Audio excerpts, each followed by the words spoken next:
Prošle nedelje smo isprobali novi Samsung Galaxy S24 Ultra, a sada je na red došao i S24 Plus, koji ima poprilično težak zadatak, zato što ćemo ga porediti sa jednim od najboljih telefona svih vremena. Plus model se tradicionalno nalazi u sredini serije, veći je i skuplji od osnovnog modela, ali opet nije ni Ultra, i što je još nezgodnije, to se odmah vidi, zato što im je dizajn očigledno drugačiji. Pa, da li uopšte ima logike kupiti Samsung Galaxy S24 Plus? Zapravo ima. A evo i zašto bi mogao da bude pravi izbor, iako se čini da je model Plus nepravedno zapostavljen. Većina će kupiti ili manji osnovni model Galaxy S serije, ili će odabrati skupi i prestižni model Ultra, odnosno preskočiti model Plus. Ali, S24 Plus ima šta da ponudi i evo kome bi mogao da bude zanimljiv. Za početak, trebalo bi napomenuti da je sa cenom od oko 134.000 dinara od Ultra jeftinije oko 35.000, što nije malo, a pruža skoro pa sve kao jači model. Kućište izgleda uglavnom identično kao prošlogodišnji model, ali i kao iPhone, što je nekim korisnicima zapravo dobra preporuka. Nešto je manjih dimenzija od S24 Ultra i telefon lepo leži u ruci sa zaobljenim ivicama. Sa donje strane je fioka za SIM karticu, USB-C port i otvor za zvučnik. Na uobičajenom mestu su tasteri za zvuk i uključivanje. Telefon je otporan na vodu uz IP68 standard, što znači potapanje do 1,5 metara na 30 minuta. Nažalost, ovde nema titanijumskih ojačanja kao kod Ultre, pa su modeli S24 i S24 Plus napravljeni od aluminijuma, i to legure koju Samsung zove Armor Aluminium 2.0, što znači da bi trebalo da je izdržljivija od običnog aluminijuma.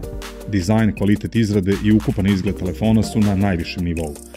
Kupci Samsung S serije mogu da budu sigurni da će tako ostati i posle više godina korišćenja, i to je reputacija koju je korejska kompanija gradila godinama. Telefon dolazi sa AMOLED ekranom od 6,7 inča, što je minimalno povećanje dijagonale u odnosu na prošlogodišnji model od 6,6 inča. Dimenzije telefona su ostale iste, što znači da je okvir dodatno smanjen. Osvetlja je 2600 nita. To nije maksimum koji smo videli, ali ekranu se malo šta može zameriti. Bio je svetao i maksimalno oštar u svim uslovima. Podržano je osvežavanje od 120 Hz, što je postao novi standard za telefone više klase. Ispod ekrana je čitač otisaka prstiju koji radi super brzo i super efikasno. Maksimalna rezolucija je Quad HD, ista kao i kod modela Ultra. Ono što većina korisnika neće primetiti u prvom trenutku, ali jeste značajno, je nedostatak anti-refleks premaza, koji Ultra ima, što je u direktnom poređenju veliki plus za skuplji model. Sledeća stvar koju sve zanima je, naravno, kamera. Samsung nije menjao koncept, pa su tu 3 objektiva, odnosno glavna kamera od 50 megapiksela, telefoto sa trostrukim optičkim povećanjem i ultraširoka kamera. Iako je koncept zadržan u odnosu na prošlogodišnji model, unapređenja su jasna, pogotovo u paralelnom korišćenju više objektiva za isti kadar. Dinamika boja je ujednačenija i prirodnija na svim snimcima. S24 Plus pruža veoma dobre fotografije, visoke oštrine uz veoma brz rad i intuitivnu aplikaciju kamere. Dopašće vam se i veoma brz okidač, pa ćete lako snimati čitave serije fotografija. Ipak, model Ultra, kao i neki drugi flagship modeli, će u težim uslovima izvući više iz kadra. To se posebno odnosi na veoma tamne ili svetle kadrove, pa i prilikom zoomiranja. Kako većina korisnika neće uvećavati snimke, brojati piksele i porediti oštrinu lupom, S24 Plus će pružiti vrhunski ugođaj fotografisanja skoro pa svima. Što se tiče video zapisa, podržano je snimanje do 8K rezolucije uz 30 slika u sekundi. Neobično je da prilikom snimanja videa u ultra visokoj rezoluciji nećete moći da pređete na drugi objektiv tokom kadriranja, već ćete morati da zaustavite snimanje, promenite objektiv i ponovo počnete snimanje. Na modelu Ultra nema ovog ograničenja. Po pitanju korisničkog iskustva, Samsung je tu nenadmašan, pa su Android 14 uz One UI u verziji 6.1 ispunili sva očekivanja. Garantovano je čak 7 godina sigurnosnih ažuriranja, što je izuzetno.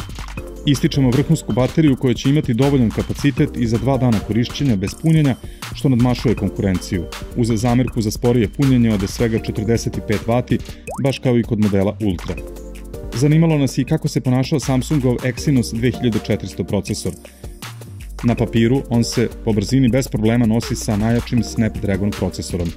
U praksi nam se dopao zato što se telefon nije grejao, a upravo to je bila glavna briga nekim korisnicima.